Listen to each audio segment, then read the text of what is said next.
Senator, when we listened to the barrister give his breakdown, he talked about how, that because the EFCC Act, it created the office of the chairman, that he should abide by the EFCC Act. You're also coming from that paradigm that the EFCC Act, of course, here is sacrosanct. Now, we know that in terms of the law, that legislation, including the EFCC Act, is inferior to the Nigerian Constitution. And the argument being made by people like Vice President Oshibajo, by people like Senior Advocate Femi Falana, is that the EFCC Act is inferior to Section 171 of the Nigerian Constitution that stipulates that the president has the power to appoint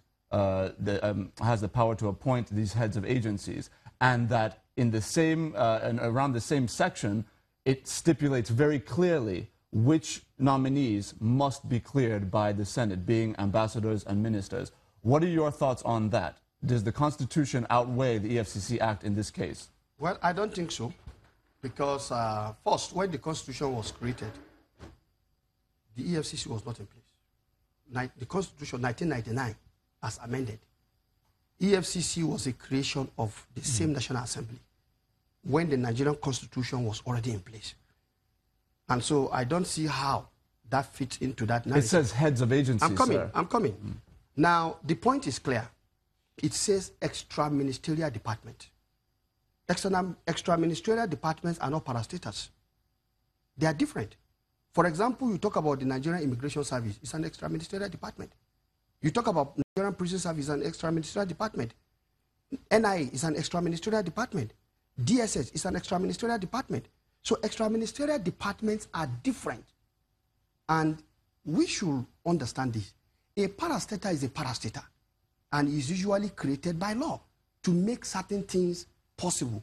Now, those that are in the extra-ministerial department, usually you see they have a full complement of certain staff that necessarily do not report even to the bureaucracy within the ministry line system. For example, I give you a clarity. The Nigerian Immigration Service, for example, the Controller General does not go through a line department, because the nature of his service is such that he himself has all those expertise in his own department, yet it is like a department. I think that is the point, and we must begin to make this distinction, because when these issues are happening, the overall thing is it is created to promote good governance. And I think since it is created to promote good governance, we should try to allow it to do what it is. But that good governance is at the heart of this issue, because there have been clear insinuations on the part of the executive that this effort by the institution of the Senate, in particular, to remove Ibrahim Magu, is linked to cases that he is investigating against senators that are sitting in that institution. Well, this is laughable. Laughable in the sense that all those cases they are talking about predate this 8th Assembly. There are cases that have been on ground all along, and they are already even in court. So how is it possible? We don't make law that is covering the past. We make whatever we do is forward-looking.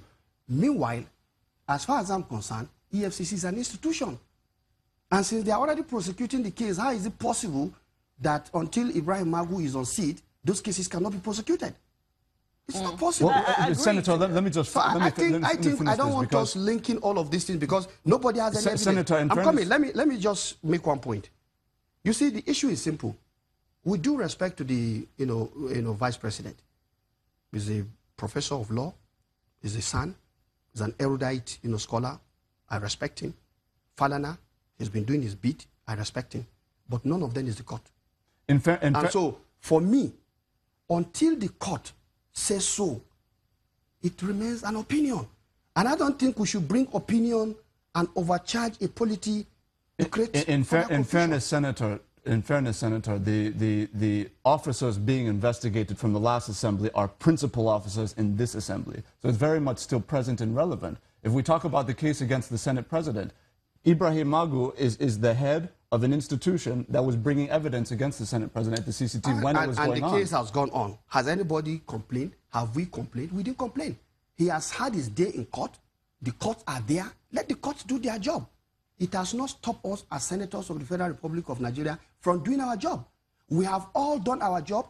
Of all the cases presented by Mr. President for confirmation and other requests, I will tell you we have almost 98%. Senator, one more on this issue. 98% performance. One more question on this issue. If you look at moving forward now, if everybody comes to an agreement that the Senate does indeed have full and ultimate authority over the confirmation and rejection of these appointments, should there not be a concern that if, in the event that certain senators are involved in corrupt practices, that they could indeed use that power to turn down any nominee that would actually go against them? Let's get one fact. How many senators are involved? At the last, I think there was a media report. I think about 9 senators were mentioned. 109 and 9. What is supposed to be the quorum of the Senate? Even when we want to, is 2/3. 74. So are we saying that the 74 other people are corrupt? And I want you to realize, the day he was rejected in the chamber, all the nays was resounding. Was there anybody that, when the other question was asked, who even spoke? No. That is an unanimous decision of the Senate and the entire Senate. And I think as an institution, it deserves to be respected. Today I'm there, I may not be there tomorrow. But what we are saying is, we hasten to look at advanced democracies. When situations like these are taken there, what is playing out now, is that what we're going to get? No, absolutely no. Distinguished, I'm going to ask you these are the points we must understand. I'm going to ask you to hold your thoughts for us. Senator Sabi Abdullahi is still with us in the studios, and we'll be taking reactions from the lawyer in Lagos when we return from this break. Please stay with us.